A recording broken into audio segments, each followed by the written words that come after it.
मतलब का रिश्ता, दिल छूने वाली कहानी। एक गांव में एक बड़ा साहूकार रहता था। साहूकार बहुत पैसे वाला था।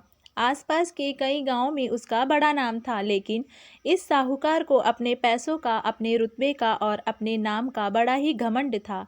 वह अपने नाम को बनाए रखने के लिए बहुत ज़्यादा सोचता था और बिना किसी के भावनाओं की कद्र किए वो सब करता था जो उसे लगता था कि करना चाहिए। साहूकार को कई सालों बाद एक संतान प्राप्ति हुई थी। साहूकार ने अपने इस खुशी को मनाने के लिए अपने घर पर एक बहुत बड़ा कार्यक्रम रखा, जिसमें उसने आसपास के गांव के सभी सीमांत लोगों और सिर्फ ऐसे रिश्तेदारों को जो पैसे वाले थे बुलाया था। पास के ही गांव में साहूकार की खुद की सगी बहन भी रहती थी। क्योंकि इन दिनों उसकी आर्थिक परिस्थिति कुछ अच्छी नहीं थी, इसीलिए उसने अपनी बहन को तक इस कार्यक्रम के लिए नहीं बुलाया। साहूकार ने जिस कार्यक्रम का आयोजन किया था वह इतना भव्य था और इसके अलावा उसमें इतने प्रसिद्ध और सीमंत लोग आने वाले थे कि इस कार्यक्रम की चर्चाएं हर गांव में होने लगी। ये खबर उस साहूकार की बहन तक भी पहुंच गई। बहन को यह जानकर बहुत ज़्यादा खुशी हुई कि इतने सालों बाद उसके भाई को आखिरकार संतान सुख प्राप्त हो ही गया। बहन ने सोचा कि भाई गलती से उसे इस बारे में बताना भूल गया होगा और अपनों को भला कोई न्योता देता है। भोली बहन अपने भाई के यहाँ उस कार्यक्रम में जाने की तैयारी शुरू कर दी। जिस दिन वह कार्यक्रम था उस दिन बहन सुबह सुबह ही अपने भाई के घर जाने के लिए निकल पड़ी। रास्ते में अपने पुराने मैले कपड़े देख उसे ख्याल आया कि अगर किसी और के घर जाना होता तो मैं ऐसे कपड़ों में जाने की सोचती भी नहीं, लेकिन मैं तो मेरे अपने घर, मेरे मायके जा रही हूँ। वहाँ मुझे ये सब सोचने की कोई ज़रूरत नहीं है।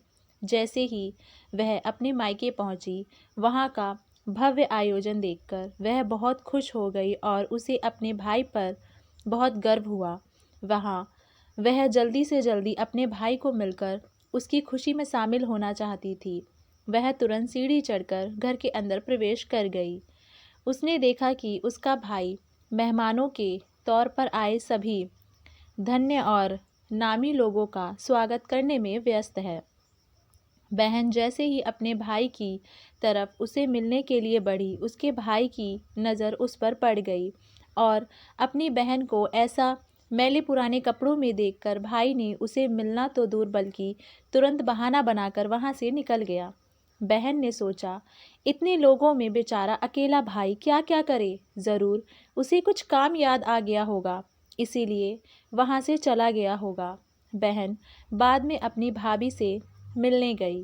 भाभी ने उसका स्वागत किया और उसे खाना खाने के लिए आग्रह किया। बहन ने सोचा, ठीक है, पहले खाना खा लेती हूँ, फिर बाद में आराम से भाई से मिल लूँगी। बहन खाना खाने के लिए पंगत में बैठी। साहूकार भाई ने देखा कि अपने सभी धनवान मेहमानों के बीच उसकी गरीब बहन बैठी हुई है। सभी कीमती पोशाक पहने लोगों के बीच उसकी बहन जो पुराने मैले कपड़े पहनकर बैठी थी, यह साहूकार से देखा नहीं गया। उसने अपनी बहन को अपने पास बुलवाया, भला बुरा सुनाया और वहाँ से जाने के लिए बोला। बहन ने अपने सपने में भी नहीं सोचा था कि उसके साथ कभी ऐसा व्यवहार भी हो सकता है और वह भी उसके खुद के मायके में। अपना अपमान होने के बाद बहन तुरंत अपने घर ससुराल जाने के लिए चली पड़ी। बहन इस बात को पचा ही नहीं पा रही थी कि उसके अपने भाई ने उसके साथ इतना बुरा व्यवहार किया। उसकी आंखों से आंसू नहीं थम रहे थे। रास्ते में उसे अपनी पुरानी दोस्त मिली। उस दोस्त ने उसे रोने का कारण पूछा। हालांकि बहन से उसे कुछ भी नहीं बताना चाहती थी, लेकिन दोस्त के बार बार पूछने पर उसने उसके साथ हुई सारी घटना उसे बता दी। उसकी दोस्त एक समझदार महिला थी और काफ़ी प्रैक्टिकल सोचने वाली थी। उसने कहा, अगर तुम मेरी बात मानो तो एक दिन तुम्हारा भाई खुद तुम्हारे अपने यहाँ बुलाएगा और तुमसे माफ़ी मांगेगा।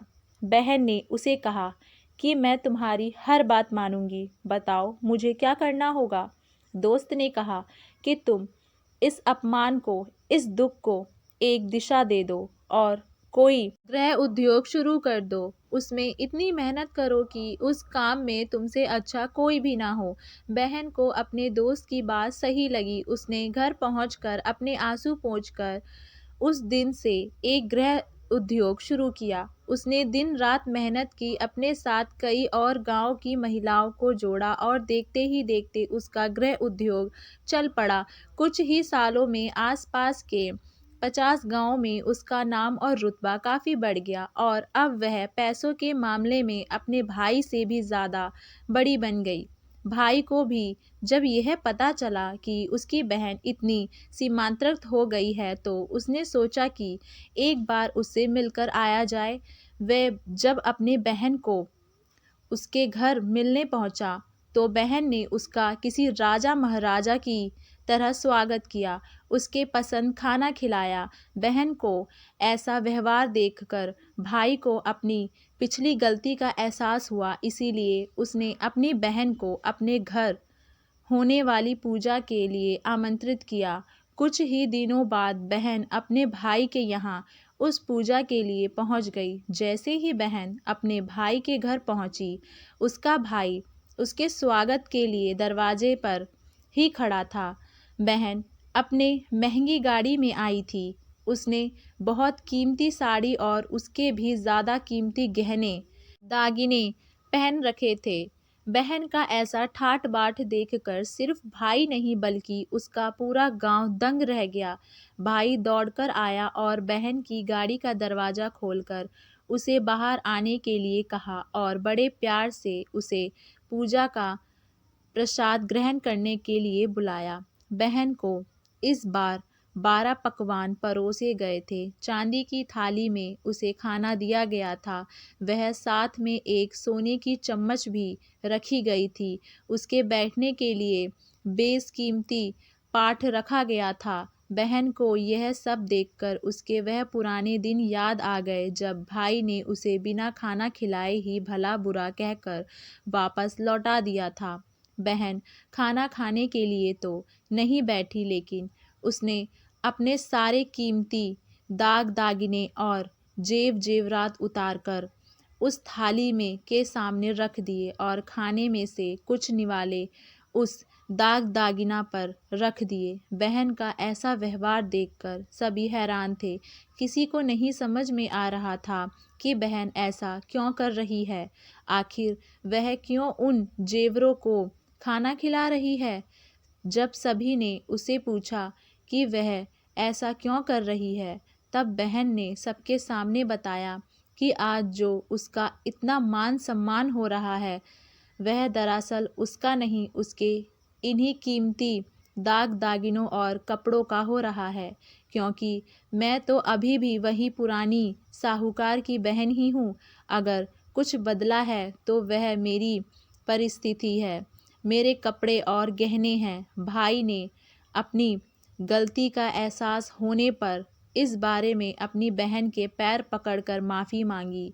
बहन जो पहले भी अपने भाई से निस्वार्थ प्रेम करती थी, उसने अपने भाई को माफ़ कर दिया और उसे गले से लगा लिया।